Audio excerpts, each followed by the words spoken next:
Bună ziua, numele meu este Luca Gilbert, iar acum vom face opening la cam cel mai șmecher pachet, la Piece de Resistance. Deci, să-l și deschidem cu una mică de obicei. Le închide bine.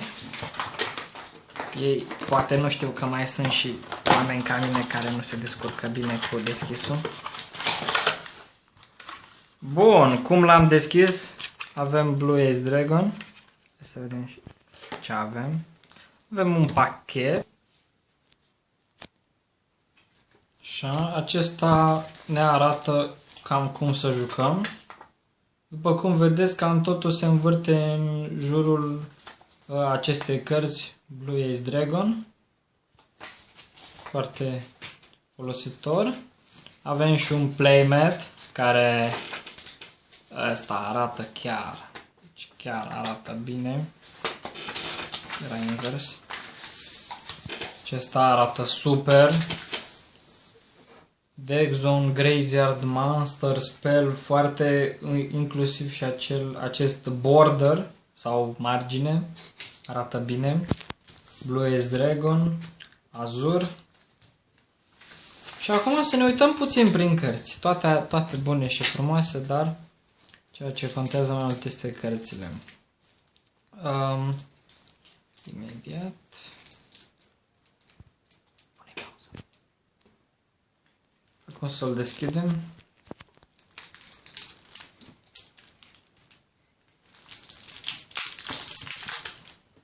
Prea mult plastic, oamenii ăștia nu se gândesc deloc la binele planetei. Bun. Și acum. Blue Ace White Dragon. Azur Ace Silver Dragon. Ăștia de cred că sunt rude. Maiden. O foarte bună carte. Foarte bună carte. Dragon Shrine. Din nou o carte foarte bună pentru a da summon acestui dragon. După cum vedeți, uitați ce face. Send one dragon type monster from your deck into the graveyard. Then, dacă acel monster a fost în graveyard și este dragon type, poți să trimiți încă un dragon type monster din pachet în graveyard. Foarte bun spell. Rabbit Dragon, adică dragon iepure. Este un iepuraș drăguț. N-ați vrea să dați de el. Alexandrite.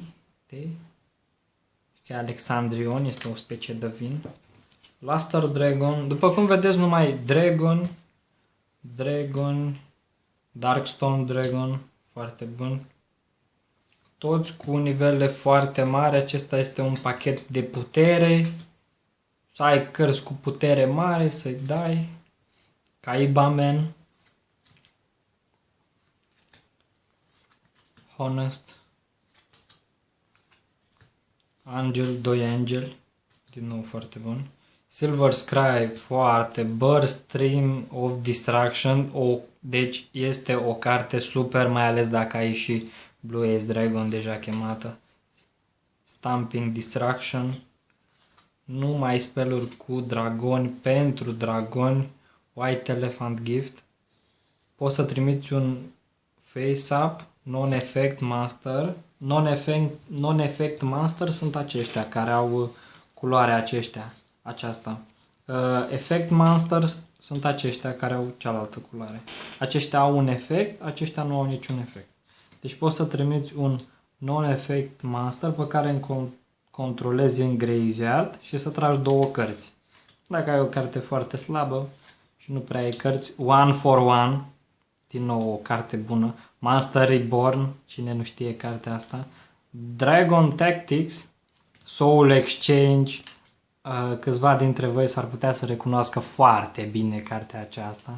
Enemy Controller, Castle of Dragon Souls, din nou foarte bună carte. Call of the Hunted.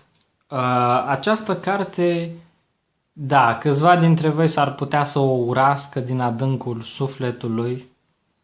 Și sigur o urâți din adâncul, dar cine nu o urăște din adâncul sufletului?